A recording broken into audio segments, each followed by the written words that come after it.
Podium Podcast. Lo mejor está por escuchar. Los últimos de la lista. Un podcast original de As Audio y Podium Podcast. Un día muy especial para la selección. Es el día que anunciamos los 24. Cuando Luis Enrique realizó la convocatoria para la Eurocopa, dejó 2 fichas vacantes. Y por último, Javier Aznar y Enrique Ballester son los últimos de la lista.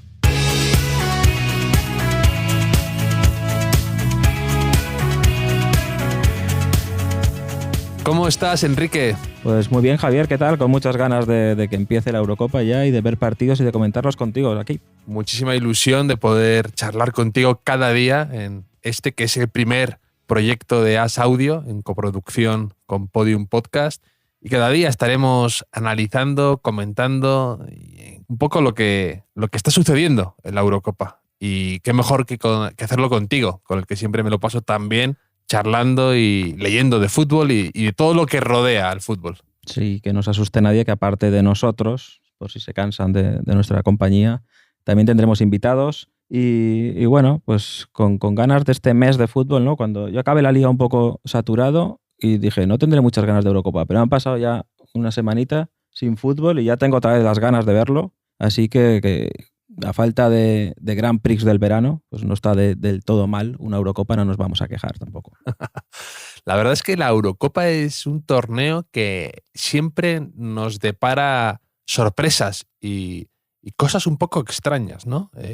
Si echas la vista atrás, pues la anterior, esa Eurocopa que ganó Portugal a Francia, en Francia, que era la anfitriona, sin Cristiano Ronaldo y con ese gol de Eder en la prórroga, que nadie sabe quién es Eder o qué ha sido de su vida, ¿no? O si nos remontamos más atrás, la Grecia de 2004 que se cargó de repente a la Francia de Zidane y Henry en su pico, o que ganó a Portugal, que era también anfitriona 2 veces en el mismo torneo, la Dinamarca del 92, Islandia contra Inglaterra en la anterior, que además yo lo pude ver en directo ese partido, o Poborski, los checos del 96. Siempre tienen esa especie de, ¿no?, de sorpresas o de invitados que nadie espera, que lo hacen que sea un torneo como divertido y en el que siempre suceden cosas. Sí, si te fijas en los campeones hay un abanico que es bastante distinto al del Mundial a veces, ¿no? Hay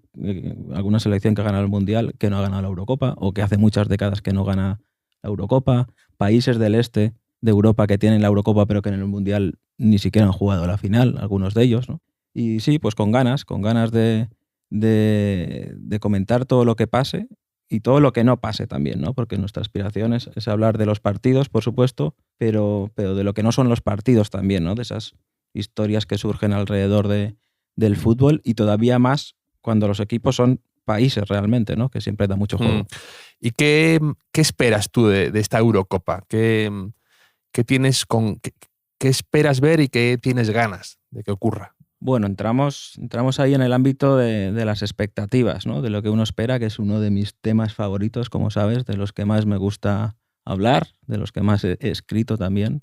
Y yo tengo un lema vital básico, que es que cuantas menos expectativas, mejor, ¿no? Que para mí es la base del fútbol y de la vida también. O sea, así que me aproximo a la Eurocopa con unas expectativas bajas, quizá pensando, bueno, es que los futbolistas están muy cansados, es que falta fulanito, falta tal, y así cualquier cosa que pase luego en mi cabeza, digamos que la asimilará mejor, ¿no? Yo, quien me haya leído o haya hablado conmigo alguna vez tomando un café o otra cosa, sabe que yo recomiendo siempre, el día que tu novia te lleve a conocer a tus suegros, pues presentarte en casa de tu suegro con zapatillas de velcro para que duden de si sabes atarte los cordones de los zapatos.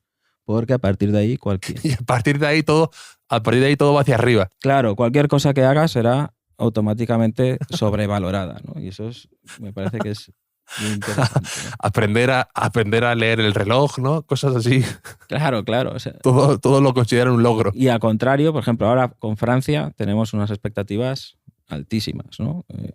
Solo le vale ganar la Eurocopa ya. Todo lo que no sea ganar, incluso diría ganar con cierta superioridad, pues habrá poco, ¿no? O será un triunfo incompleto con la expectativa que se está creando, razonable, por el número de ases y de cartas altas con las que va a jugar la partida, pero su mayor peligro, que ya le ocurrió, en el fútbol pasa mucho esto, ¿no? O sea, que Sí. la gran favorita nunca gana. En el Mundial del 2002, por ejemplo, sí. Claro, y con Francia en particular, que yo creo que además, si una selección tiene una capacidad de autosabotearse, yo creo que es Francia, ¿no? ¿Te acuerdas también del motín que tuvieron con Ebra, con Sí, sí, Anelka sí. en un mundial? Siempre tienen esa capacidad un poco autodestructiva que me parece divertida. Pensaba que ibas a decir la capacidad de que nos caigan mal, pero no entraremos todavía en esas cosas. Pero es verdad que en el 2002, por ejemplo, después de ganar... Empezamos pronto ya con las manías y personales y las filias y fobias a países totalmente injustificados, ¿no? Eso es una de las cosas bonitas también de los mundiales y las Eurocopas, ¿no? Que a veces es difícil saber quién quieres que gane, ¿no? Porque van eliminando a tus favoritas. A lo mejor a mí me pasa, eliminan a España y ya pues tienes que elegir un plan B. Pero llega un momento en el que ya no piensas quién quieres que gane, ¿no? Piensas a ver qué selección, si gana, me va a fastidiar menos que gane, ¿no? O sea, sobre todo gente como yo que somos de odio fácil, como ya hemos podido comprobar, que a lo mejor no tienes nada contra un país tampoco, ¿no? Pero a lo mejor uno celebra un gol así un poco flipado y dices, este gilipollas que no gane, por favor. O sea, fuera. Así que tachado. Todavía no me decanto mucho por ningún país. Voy a esperar unos días a ver. Voy a esperar a ver qué pasa con España, que no tiene muy buena pinta. Pero sí, también lo de las trampas de las expectativas. Espero que la gente no tenga grandes expectativas con este podcast. Y si las tenía, pues con estos pocos minutos que llevamos, creo que vamos en el buen camino de generar el menos hype posible.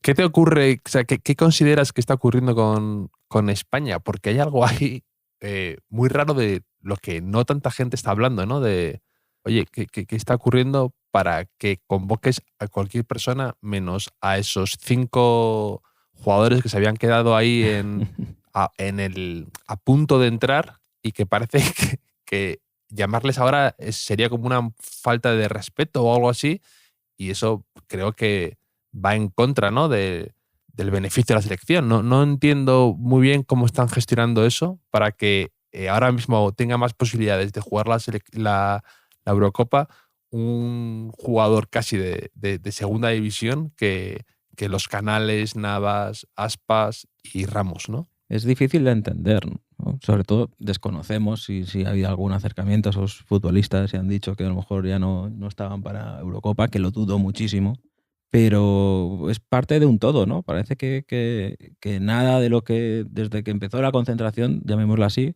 nada de lo que ha pasado ha sido en un sentido positivo, ¿no? Y por otra parte, es lo contrario de Francia, ¿no? Hay tan poca fe en lo que puede hacer España que a la vez es mi mayor esperanza también, ¿no? Porque estas cosas a veces fortalecen a un grupo, ¿no? Y a partir de esa unión, de unirse contra todo, digamos, contra la inercia, contra el exterior, pues va creciendo un equipo, ¿no? La verdad es que, siendo honestos, que no está siendo lo ideal todo lo que está pasando, más allá del nivel puramente futbolístico que puedan dar esos jugadores. Pero a mí, de todas formas, me parecería un poco un fracaso en la comunicación, ¿no? O en la gestión. Te quiero decir que si ellos han hablado con estos 5 que están ahí, que estaban a punto de entrar, ¿no? Tienes que hacerlo de una manera que ellos se sientan partícipes, ¿no? O que para ellos fuera un orgullo el estar ahí a punto de entrar. Y ha habido algo ahí raro que se ha estropeado, yo creo, y que hace que estas personas no tengan ningún tipo de opción ahora mismo casi. Y no, me parece raro y que está enturbiando un poco todo el ambiente de la selección. No sé qué va a suceder, no sé cómo va a arrancar España, no tengo muy claro, pero sí que es verdad que hay algo ahí compartido, ¿no? De expectativas bajas y cierta... Que eso, lo que tú dices, a veces ha ocurrido, ¿no? Pues estas elecciones o incluso algún año de estos buenos de Aragonés, quizá 2008, no hay tantísima expectativa, no hay tantísima ilusión y luego de repente ves ahí un bloque que consigue poco a poco ir cogiendo fuerza y velocidad, pero no sé, hay algo ahí, se nota en el ambiente algo raro. Sí, pero después también hay que tener una perspectiva, ¿no? Porque creo que nuestra generación en muchas cosas nos hemos quedado mentalmente en 2008, 2010, ¿no? Pensamos, encima no se retira Nadal sigue ganando Roland Garros, Fernando Alonso vuelve a la Fórmula 1, Pau Gasol aún está jugando. O sea, como que mentalmente pensamos que estamos en esa época, pero es que España lleva sin ganar casi una década, realmente, ¿no? Desde el 2012. Ya está en un nivel que el problema realmente, igual que cuando baja un equipo, el problema no es bajar, sino enquistarte en la categoría. El problema con las elecciones no es cuando dejas de ganar, es cuando a nadie le extraña que no ganes, ¿no? Porque en 2014 en la eliminación hubo un shock tremendo, pero ya en 2016 hubo menos, en 2018 todavía menos, y si España ahora cae en cuartos, por ejemplo, nadie puede decir que le sorprenda eso, realmente. Cuartos, incluso antes, tal y como está el panorama que se está viendo, ¿no? Es un poco... también a nuestra generación nos empieza a pasar que el problema no es cuando dejas de salir de fiesta, es cuando a nadie le extraña que no salgas, y de hecho ni siquiera te insultan por WhatsApp por no salir, ¿no? Estamos en ese punto. Lo raro es cuando te empieza a sonar la música en una fiesta y dices, esto me suena como del vestuario del gimnasio o algo así. Ahí es cuando realmente has tocado fondo. Cuando dices, cosas peores. Estoy fuera de este circuito. Cosas peores. Yo ya me he convertido en esos gente que odiaba. Yo cuando iba a gobernar el mundo, dije, mi primera decisión cuando sea el jefe del mundo será sacrificar a aquellos que solo salen en Nochevieja, en las cenas de empresa y en las fiestas del pueblo. Ya me he convertido en uno de esos, y en la última cena de empresa, antes de la pandemia, incluso, recuerdo que estaba en una discoteca y sonó Danza Kuduro, y un chaval dijo, un clásico, Danza Kuduro, un clásico, que eso me mató absolutamente. Así que ahora, claro, la gente, los chavales ya piensan en David Silva, un clásico. Y hombre, pues con David Silva lo vi yo jugar con el Mestalla cuando tenía 16 años. ¿Sabes? Sí, el otro día leí una cosa que me gustó mucho, que decía que los famosos se quedan como en la época en la que se hicieron famosos, ¿no? Y dicen que por eso los niños actores o tal tienen algún problema para integrarse luego en la vida adulta, ¿no? Porque si tú de repente tienes éxito con 25 años, te quedas anclado en esa época o la que sea, ¿no?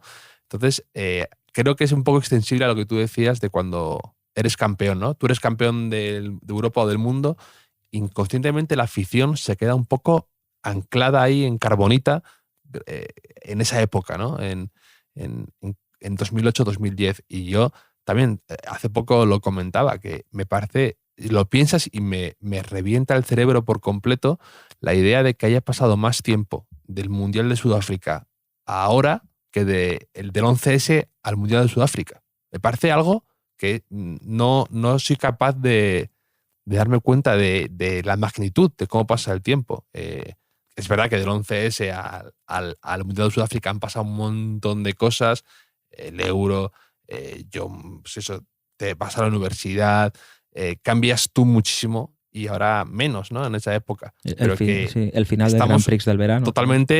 Estamos totalmente, incluso el otro día me lo decía un amigo, por lo de Sara Carbonero y Iker Casillas, el beso, en su cabeza fue como antes de ayer. Y dices, realmente ha pasado tiempo. Realmente no es una sorpresa en cuanto a que haya durado 2 meses esto, sino...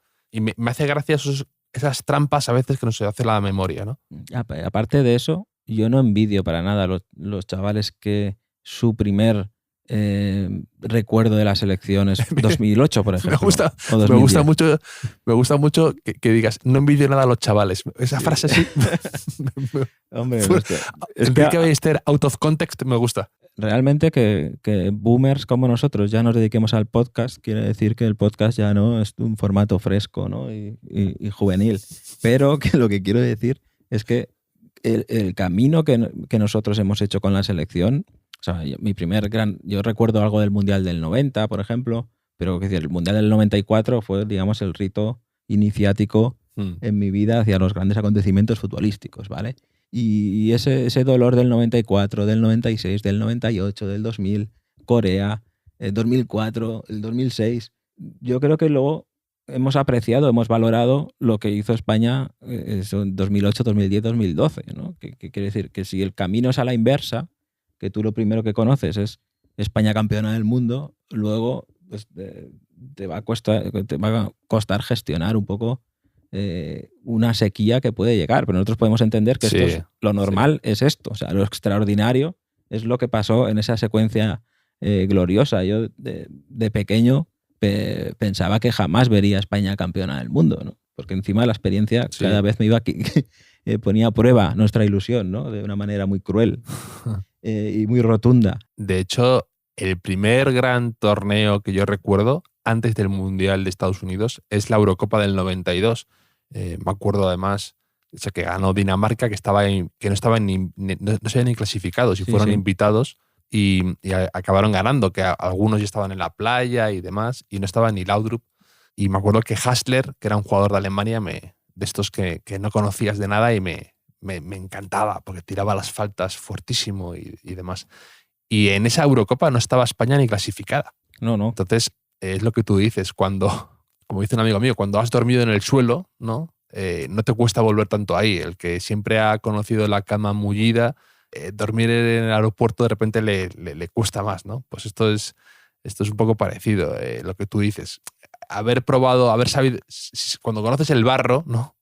El no estar clasificado, no hay nada más triste que ver una Eurocopa o un Mundial de estos que tu selección no está, ¿no? Es como una fiesta en la que casi tienes que verla por el cristal, ¿no? De fuera. Uh-huh. Pero sí, estoy de acuerdo contigo. Sí, ¿no? Y otro tema, que realmente a veces hablamos de cuál es el gol más importante de nuestra vida, ¿no? Y la gente suele decir, pues el gol de Iniesta o el penalti de Fábregas en 2008. Y un amigo una vez dijo algo que tenía razón. Dice, el gol que más nos ha condicionado la vida es el gol de Hierro contra Dinamarca en el 94. Porque has dicho que España no jugó la Eurocopa del 92 y estuvo muy cerca de no jugar el Mundial del 94, ¿no? Que tuvo que ganar en Irlanda el penúltimo partido, un 1-3 que nadie esperaba nada, y el último partido a Dinamarca con 10 por la expulsión de Zubizarreta, con esa falta de Vaquero en un córner que marcó Hierro, y contra la Dinamarca campeona de Europa realmente, ¿no? Que no era ni la favorita España. Y recuerdo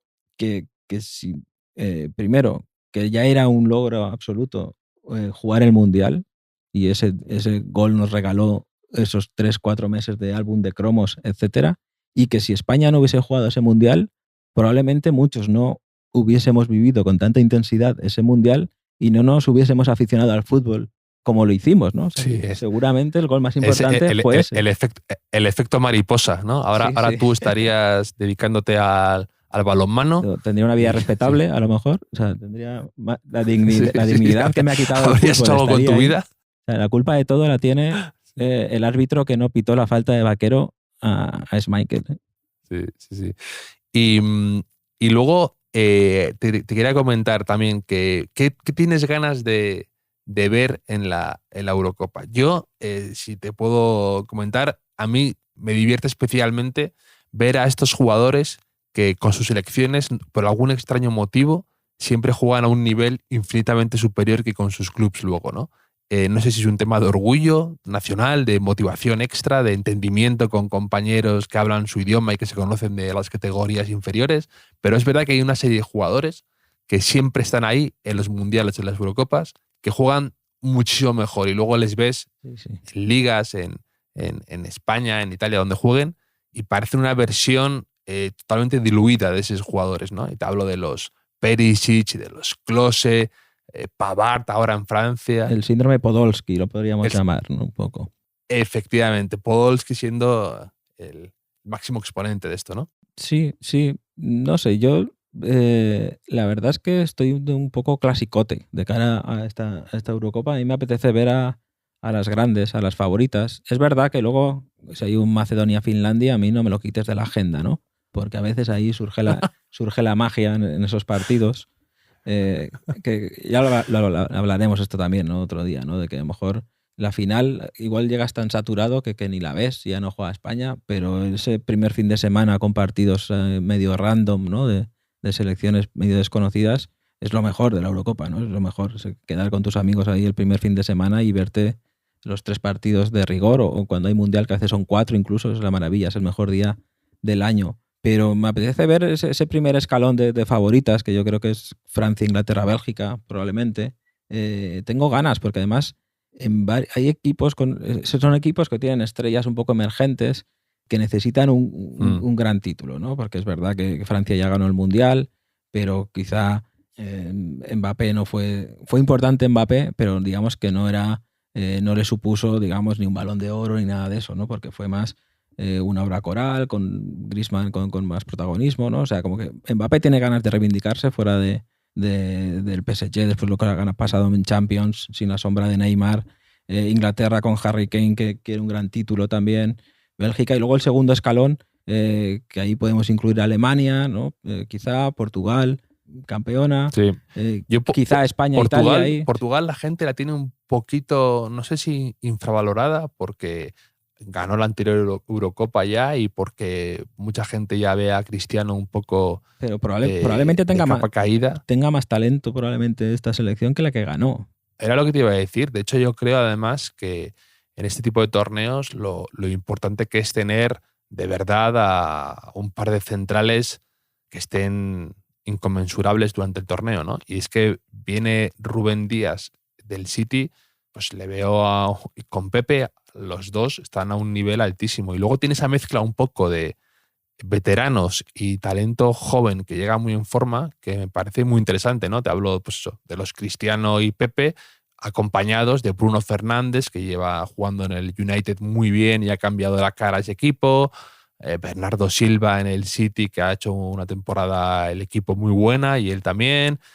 Cancelo lo mismo, incluso tiene ahí revulsivos tipo Joao Félix que pueden dar guerra y les veo que lejos de haber tocado el techo en la anterior Eurocopa y tener esa maldición del campeón que a veces sucede, ¿no? De vamos con los mismos de siempre porque se lo han ganado y nos eliminan en la fase de grupos. Pues lejos de eso yo creo que han dado un paso adelante ciertos jugadores en su nivel, ¿no? Y que, pues, oye, me parece bastante...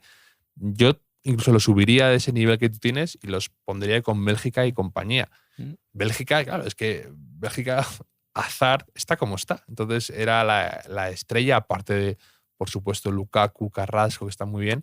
Sí. Pero es que Hazard, que es el que te marca las diferencias, lleva 2 años arrastrándose. Sí, pero bueno, a ver, De Bruyne también tiene que dar ese paso a ver cómo quedó del golpe de la final. Y creo que Bélgica ya tiene eso que necesitan en las selecciones a veces, que es quedarse cerca, ¿no? Vemos que en el Mundial estuvo cerca. No lo sé. Si no es ahora, esta generación no sé cuándo va a ser.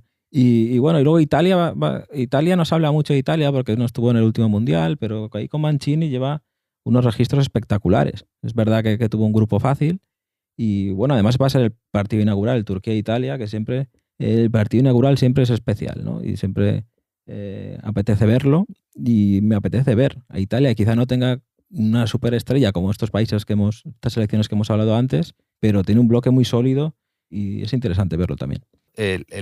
¿Cómo ves esto de la Eurocopa un poco descentralizada? A mí eso creo que le quita un poco le quita bastante encanto. Es una pena porque, quieras que no, se crea una atmósfera especial cuando es en un único país. Incluso, pues no sé, tener eso como referencia, ¿no? La Eurocopa de Francia, la Eurocopa sí, esta es la Eurocopa de la pandemia. Creo que pierde un poco de encanto. No, y de hecho ya como concepto termina no me gustaba, y en esta situación todavía menos, ¿no? Con una pandemia, con países en diferentes situaciones sanitarias, estamos viendo que se está restringiendo la movilidad en todo el mundo. Vemos que, por ejemplo, en la NBA funcionó muy bien la burbuja que se hizo para el playoff el año pasado. Yo pensaba que en esta situación, pues a lo mejor se cambiaba y lo más conveniente era pues una sede fija, digamos que bunkerizar a los jugadores y entrenadores durante un mes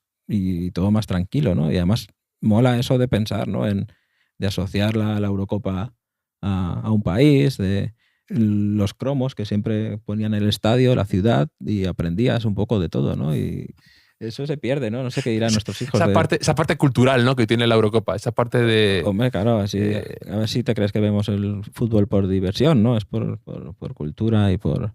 Es decir, nunca he estado en Boston, pero me acuerdo que en Boston, en España, en el Mundial del 94, ahí te interesabas por los sitios donde jugabas, yo por lo menos. Pero, no, y es que además realmente yo creo que la Eurocopa sea en un país le da personalidad al torneo. O sea, no es lo mismo la Eurocopa del 96, con aquello del fútbol vuelve a casa y el ambiente de los estadios, y todo ese rollo, que creo que esa Eurocopa fue importante en la expansión de la Premier a nivel mundial, porque fue un envoltorio precioso, por lo menos para mis recuerdos de preadolescente, que hacer la Eurocopa, pues la Eurocopa que fue en Portugal, por ejemplo. Le da una personalidad al torneo, ¿no? Porque los estadios, digamos que tienen una uniformidad, la manera de preparar el campo, el ambiente alrededor. Todo. Hay un himno común, ¿no? Los horarios. Del país. La Eurocopa era de Nelly Furtado, me acuerdo. Una mascota. Importante la mascota, Enrique. A veces ya no he investigado se nos ha mucho. olvidado, No he investigado mucho de la mascota, pero creo que es un humano, ¿no? Me parece que es como un niño, ¿no? Un niño normal. O sea, normal, si es que existen niños normales, como padre, lo digo. Un niño muy random. Muy de ese tiempo. Una mascota hiperrealista, ¿no? Sí. Una mascota... Pero sin carisma. O sea, ¿cómo puede ser una mascota sin carisma? O sea, que es casi... Pero acuérdate del perro de USA 94. Ese perro tenía rollo, ese perro. Sí, hombre, sí, ya nos vamos hacia atrás ya con los nuestros, con Naranjito y Kobe. O sea, hubo ahí, no sé, qué, Curro, Kobe, Naranjito. O sea, no sé, cosas complicadas. Yo aquí, la gente igual no lo sabe, yo soy de Castellón. Y creo que uno de los problemas del Castellón es que no ha tenido mascota, pero sí que tuvo el Playas de Castellón de atletismo y tuvo una mascota, se llama Popez, o sea, era mitad pollo, mitad pez, Popez, y creo que no es que sea mi mascota favorita, es que es mi personaje histórico favorito, o sea, de la humanidad. Insto a la gente a buscar en Google a Popez y esa expresión, o sea, desencajada, era como lástima que en la cuenta esa de Twitter, que probablemente también sea de mis favoritas, de mascotas guardando minutos de silencio, sí. Pues que les falta Popez, o sea, les falta Popez y realmente no sé cómo se llama la de esta Eurocopa, pero aún están a tiempo de cambiarla. También hago un llamamiento desde aquí en los últimos original, que somos los últimos, y me parece que como aperitivo ya se nos está yendo de la mano un poco el primer podcast, ¿eh? Sí. Y nada más que invitar a la gente a que nos escuchen cada día, que sintonicen, ¿no? el podcast, por así decirlo, y que tienen esa cita con nosotros para ver qué ha pasado, para fijarnos en detalles como estos que hemos comentado, que no son los de más actualidad, pero son para nosotros muy importantes. Ya tenemos deberes, y emplazar a la gente para que... Ya tenemos deberes de investigar a la mascota, a la mascota de la Eurocopa, la gran desconocida. Y estaremos en el AS, en el diario AS, en AS Audio, estaremos en Podium Podcast, estaremos en las plataformas habituales para escuchar podcasts como Spotify, Google Podcast, Apple Podcast, iVoox y demás. Y también en la aplicación de AS y en la de Podium Podcast. Y nada más que eso, que muchísimas ganas de que eche el balón a rodar. Un gran cliché, pero no por ello lo siento menos así. Y con ganas de estar contigo charlando cada día, Enrique. Así es, Javier. Un placer. Vamos hablando. Un abrazo.